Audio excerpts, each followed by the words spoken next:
हमारे घर सब लोगों के पानी में चल गए दादा। कितना साल से यहाँ पे रह रही थी? हम लोग के लिए कोई नहीं। अब सरकार के मुँह के गंगा जी के मुँह के तो जहाँ बुझाई तहाँ जाइए।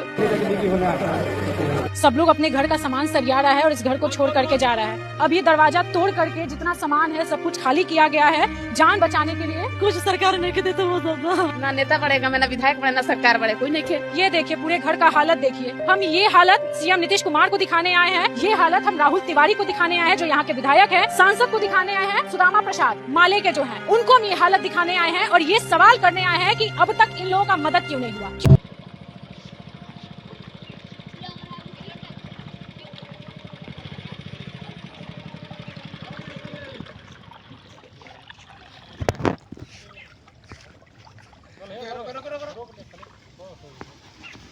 चलिए आप लोग